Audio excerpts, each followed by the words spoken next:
Now that's more like it. It's December 23rd, and finally got down to be chilly. Love it. Although I wouldn't mind one snow day. Like on Christmas, it'd be kind of cool if it snowed. Merry Christmas! In honor of cold weather, I'm going to do a lager. Doing a Vienna lager today. I'm going to lager this puppy. I'm not going to do the warm fermentation thing with lager yeast and then just bottle from there. I'm actually going to do the whole lager thing. Maybe 6-week lager, 4-week lager. I'm decided yet. Somewhere around there. The Vienna lager actually has a very interesting history to this, and it can actually come down to 1 year where this was brewed. And I find that fascinating. I love it when it comes down to a date that a beer was made. I think the Pilsner has a date of when it was first created. But I really think this is cool. Story's rad. So there's this guy. His name was Anton Dreher, Dreher, and he was going to inherit his father's brewery. This is like in the early 1800s.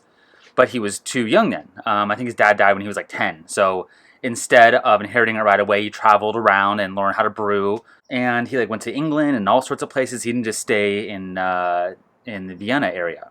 Along the way, he met another brewer who was also inheriting his father's brewery, and that was a Spaten brewery. And this brewer's name was Gabriel Sadelmeyer.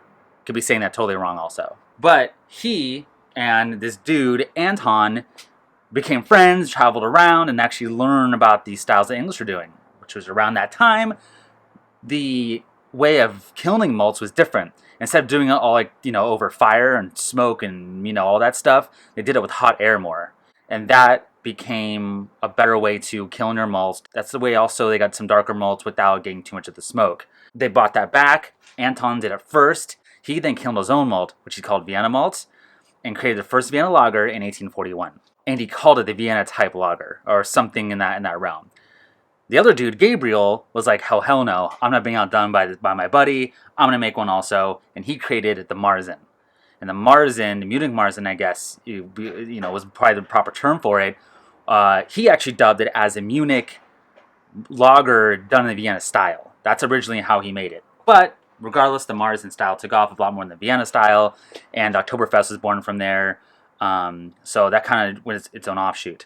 When Napoleon III went to Mexico, he brought in a bunch of European brewers, and from there the Negro Modelo was born.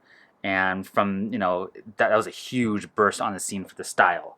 So that was a Vienna lager derivative. They added adjuncts to it and make it different along the way, but that's where it came from. These two beers are actually very similar. The Marzen is sweeter on the finish with less hop presence and is generally slightly higher in alcohol. The grain profile for this is I've read it can be anywhere from 100% Vienna malt to people do Pilsner malt with some Munich. I'm doing mostly Vienna malt. I'm doing about 45% and throwing some Munich 10 in there, throwing some Pilsner in there, and Crystal 40 for color. I've seen people throw some dash of chocolate malt in there just to get some more of the darker color.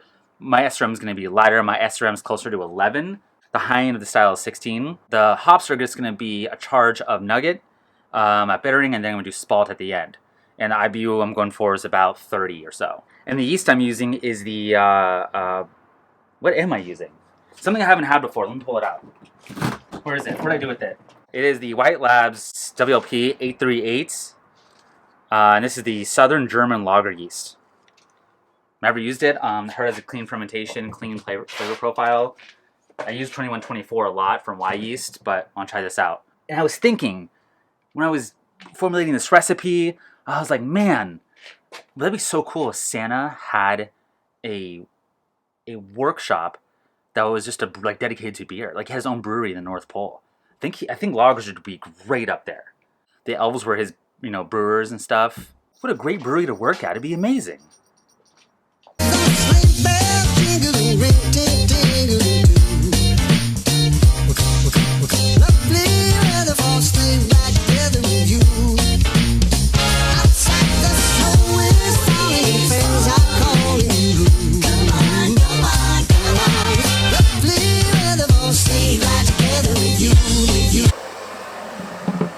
I lose 10 degrees every time I do this throughout the course of the mash. I'll throw a little hair dry air into it and keep it warmer.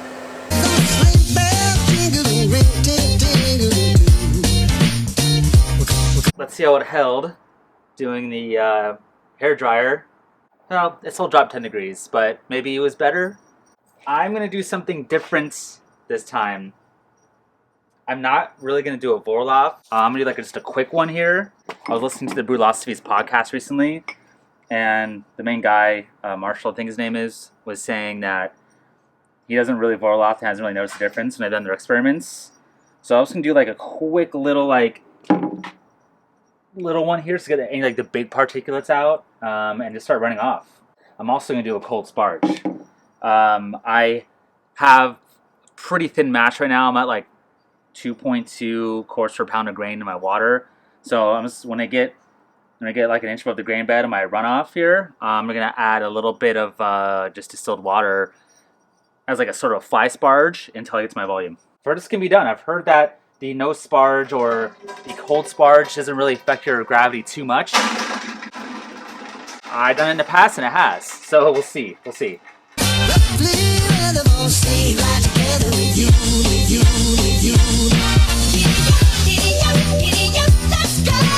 I kind of eyeballed the amount there to put in. It was half of a gallon and then this much more. Batch sparge water said to use about 0.85, 0.9 gallons. So ideally you measure those things out, but I got to my 1.5 free volume here. My gravity could suffer. I'm not sure. I have a feeling it's going to be closer to 1020. I'm going to like 1025, 26. My pre-boil. We will find out, won't we, though? Oh, not bad. 1023. So I'm just shy of my pre-boil, which is great. Kind of cool to know that works to do the cold sparge. Like I said, in the past, it did not work for me. I might try again next brew day. I also love this whole no Vorloff thing. I don't think it's going to make a difference at all in the finished product. Santa would be so proud. Due to my little lower efficiency on this cold sparge thing, which ended up being about 64 per, no, I think it was 64% efficiency. So it was a little lower. I'm going to boil a little longer. I'm going to go to a 70-minute boil, and that should get me to my target ending gravity of 1050.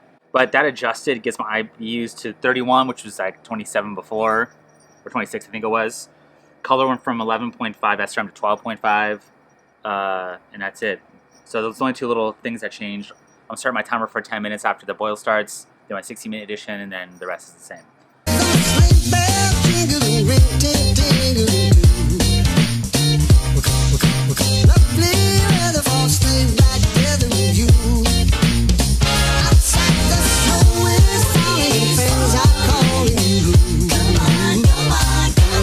$10.51. Now target pitching temp is 50 degrees Fahrenheit.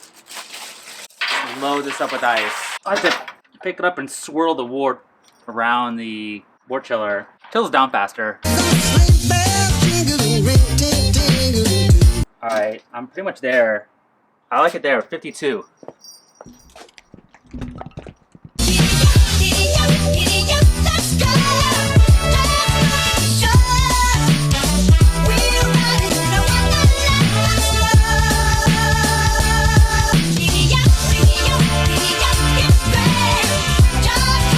Looks like I didn't lose too much of my volume.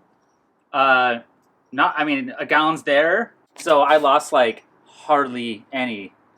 You know, I made a good adjustment midday. That's the key to brewing most of the time, it seems like. maybe at least for me. Now, lager yeast, usually for a 5-gallon batch, you gotta make a starter. It needs like 1.5 to 2 times the amount of the yeast as normal ale yeast. I looked online, found a calculator. Both Mr. Multi and Captain Brew both were said that this needs like 65 billion cells, 70 billion cells, somewhere there. I think it was 70 billion cells, which is about 3/4 of a packet, almost 3/4 of a packet. I'm gonna eyeball that.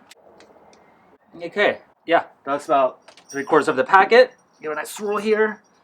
What I'm gonna do is do what's called diacetyl arrest. Those who don't know, at the end of fermentation, or as it slows, you raise up the temperature to like 65, 64 degrees Fahrenheit. And it cleans up any diacetyl that lager yeast can produce because they produce more than other yeast, usually. You probably ramp it up when I see it slow down and hold it there for 3 or 4 days, transfer it to a secondary, and then lager it. So that's it. Thanks for watching. Happy holidays. And yeah, see you next time.